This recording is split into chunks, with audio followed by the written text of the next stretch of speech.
Welcome, dear colleagues. Today is the day. We all have been working very hard on the circular economy, on RCB production, on TPO production.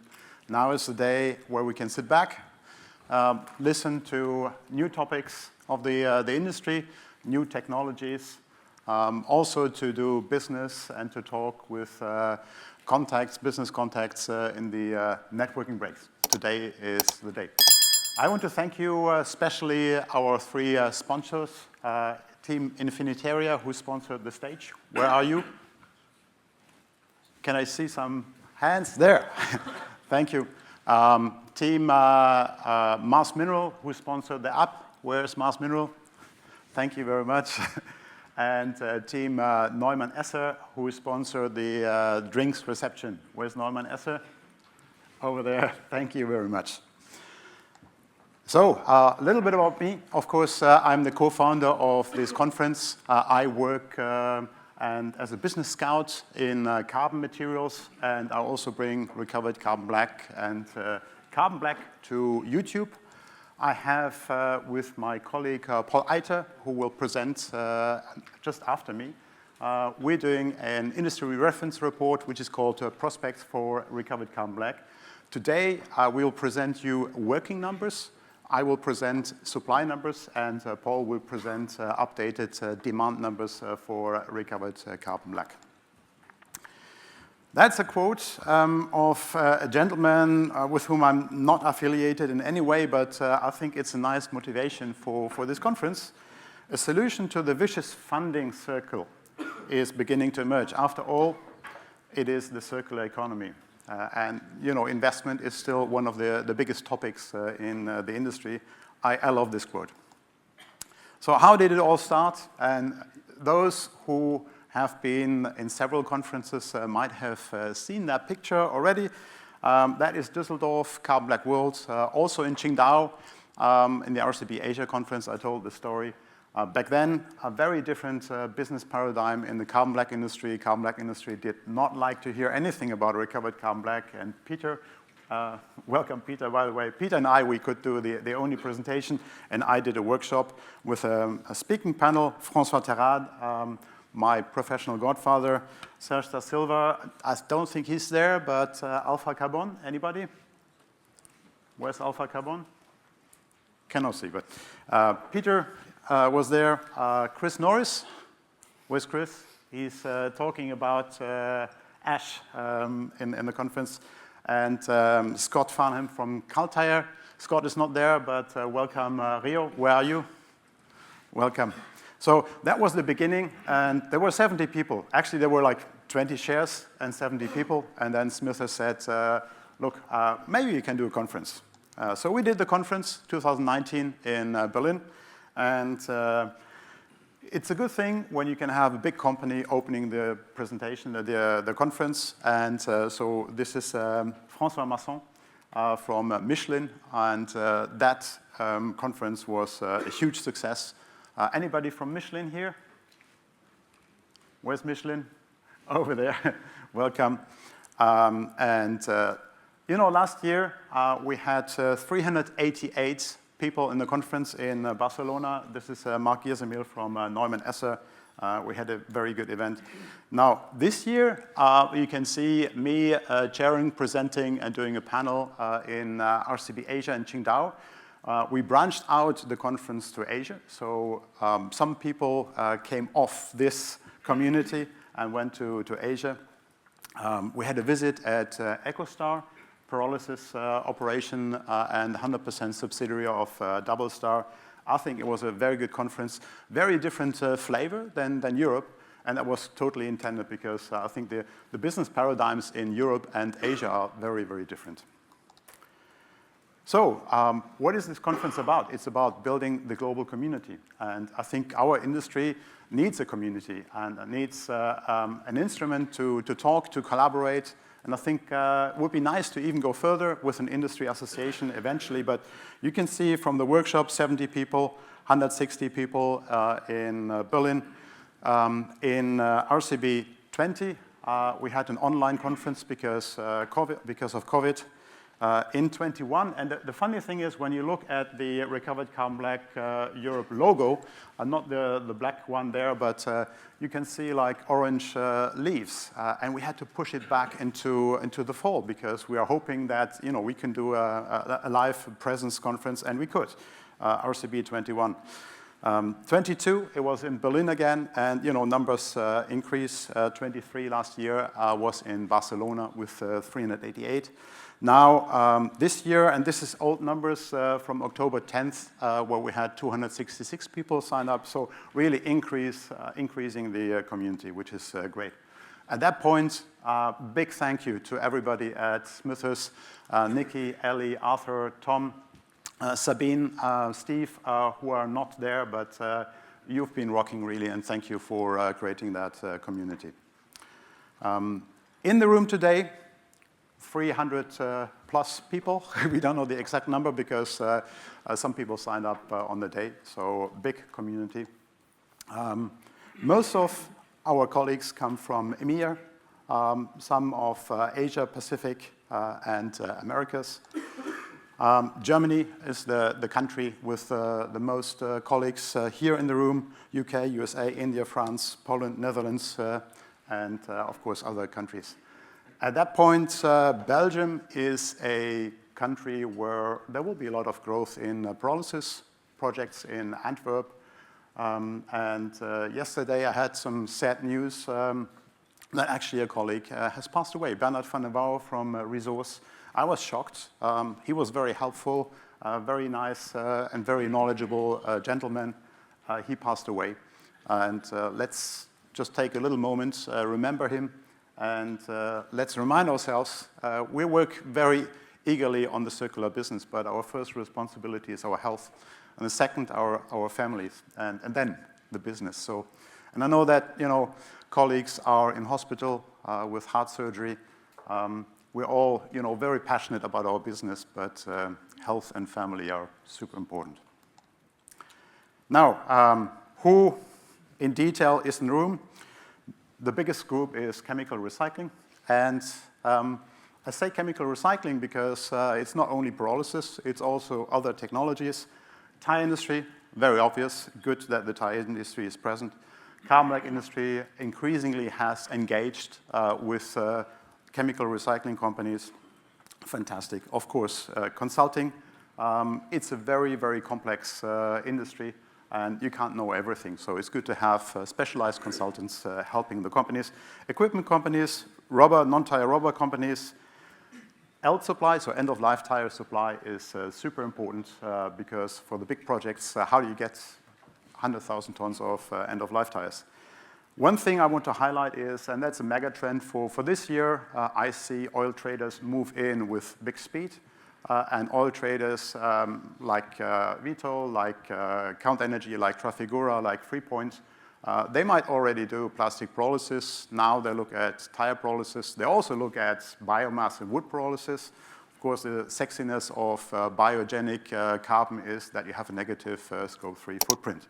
So there is a lot of interest from oil traders, and I think that's a big opportunity for our industry. Petrochemical technology company, bulk processing, super important, but not many companies are yet at the industrial stage that they really need bulk conveying and processing, packing. Investors, the red one, who would consider themselves investors here in that group? Fantastic, congratulations. Still, I would say I would love to see more because we need not only build the plants, but some of the companies also need bridge financing. When you have a small plant, how do you finance a big development team? So money is really very needed. Analytical distribution. Another mega trend I see, there is colleagues from methane pyrolysis, there's colleagues from lignin blacks, other alternative fillers who see synergies with our industry because tire industry is here, plastic, maybe petrochemical industry. So there are some certain synergies. Who is from alternative fillers, methane blacks, lignin? Welcome. Association, academia, of course, for research, and master batch. Now let's talk about RCB. Why do we call our conference RCB conference? Why not TPO conference or pyrolysis conference? It's very easy, and that's one of my favorite memes. We cannot beat the mass balance. So we have 40%, if we go from a granulate tire, we have 40% which go into the solid carbon. We need to commercialize and sell that carbon. If you don't, it becomes a liability, it becomes a cost. So we can only say, if you want TPO, we also need to sell the RCB. And RCB is like the missing puzzle piece. RCB unlocks the business potential. If you don't sell RCB, we don't really have a sustainable business. One thing that is also important that I underlined in Qingdao as well, RCB is an engineered material. So it's not that automatically the solid residue of the pyrolysis is RCB. No, you have to control the feedstock. It's super complex, and the pyrolysis is not the only process we have to control. I won't go through the process, but you see there's multiple steps to RCB production, and each step needs to be controlled meticulously. Starbucks strategy is another one of my memes. We want to go there, we want to have a situation where everybody knows what RCB is, and everybody's RCB is similar, so it can be replaced. And you know, that's when you go to Starbucks, everywhere in the world, you get the same coffee. So actually, what you get is on the level with the expectation level. And I think that's a good vision for the RCB industry. Which means that it would be nice if you could commoditize RCB, if we could commoditize RCB just like carbon black or rubber polymers. Big thank you to ASTM, because I think really our industry only started to be the RCB industry with the D36 group, who works actively in ASTM. Peter, Rob, Chris, I don't know whether Joe Hallett is here. Jorge for sure is here. Hello, Jorge. Thank you for all your contribution. You guys rock. I mean, without you, you know, where would we be? It would even be more difficult. And you know, the one thing is I really hope to get classification very soon. It's very complex, and maybe the suggestion was a little bit too complex. I'm very impatient to see, because I realize that classification of RCB product categories will really jumpstart the industry and help the tire industry to take in this kind of materials. And you know, just a reminder, the carbon black classification is totally defunct. It does not work at all. So the iodine number is not used because it is falsified by the surface groups. Nowadays, we use the SDSA, Brunner Emmerteller nitrogen absorption, not the iodine number. We might not use the oil absorption number, but the crushed oil absorption number to crush the agglomerates so that we have a better reading of the structure. So the two key parameters for the carbon black classification don't work either. And one really surprising thing in China, Peter was with me in China and some others, the Chinese industry has put up RCB specifications, and that was a bummer. When you look at, you know, it's simple things, tensile strength, stretching, so elongation at break, very simple things. But the point is the industry has worked together and they have national RCB standards, which, you know, I find amazing, which certainly helps. You might think of the quality and the technology and the industry, what you want, but the fact that they have specification is a fantastic instrument to get it into the market, that the industry has worked together on these specifications. Now, our industry really and our community thrives through collaborations. And I want to, you know, there have been many good news, and I want to mention some of the good news. One is BB&G, Portugal, working with Versalis and Bridgestone. Germano, where are you? Over there, Germano, congrats. You know, a fantastic work. Do we have anybody from Versalis? Bridgestone? Maybe not today. Second good news, Pyrum, and you might think this is old news. Pyrum working with BASF and working with Daimler, we know the story. The new story is contract, RCB supply contract for Pyrum with Continental. And that really is a major enabler to get a supply contract for an RCB company like Pyrum. Where's Pyrum? Cannot see? Oh, over there. Fantastic work, thank you. Then good news, LD Carbon in Korea, having a Korean version of the black cycle, and the news was circular carbon black based on TPO from LD Carbon via Hyundai OCI, carbon black maker, delivered to Hankook. Where is LDC? Anybody? YK, BK, RK? Cannot see, but excellent work. And the last one, maybe the big one in Europe, Circtec. First, we all know the collaboration with Billa Carbon on the Continua, BP investment from AP Møller, Nova Holdings. I mean, that is brilliant work. After, I would say, probably 2 decades of work under the radar. So this is no overnight success, and this is, a fantastic, inspiring story. We still need investors. Some companies like Circtec are well-funded or part-funded, but we need more investors.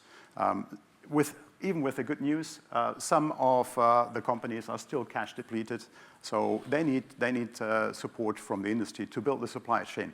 To build a supply chain is incredibly power and finance consuming. Now, what should we have?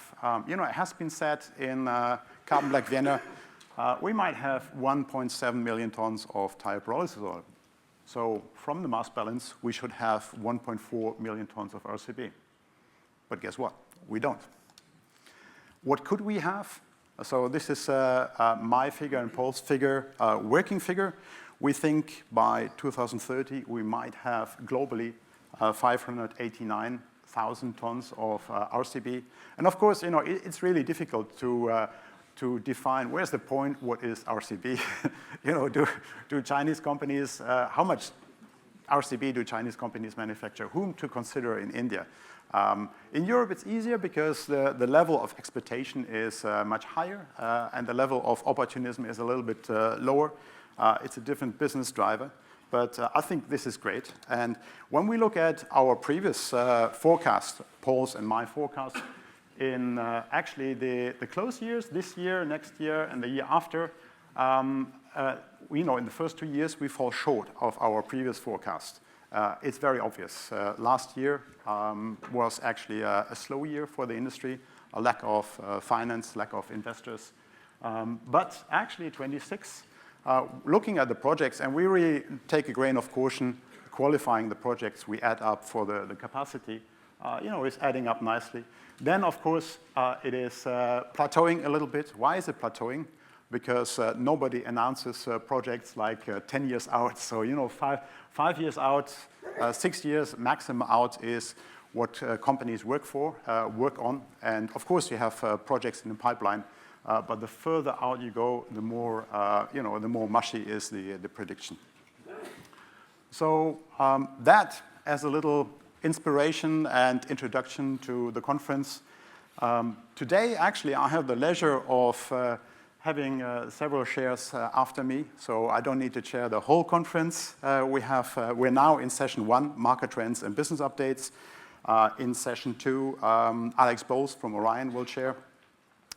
We have the networking drinks reception. Then tomorrow, Raffaele Di Ronza from Cabot will chair and open the day. Jorge from Conti will chair session 4, and then we'll have Massimo Cialone from Hankook in session 5. So, and with that, I wish you a nice conference. Do the networking and enjoy the conference with your colleagues.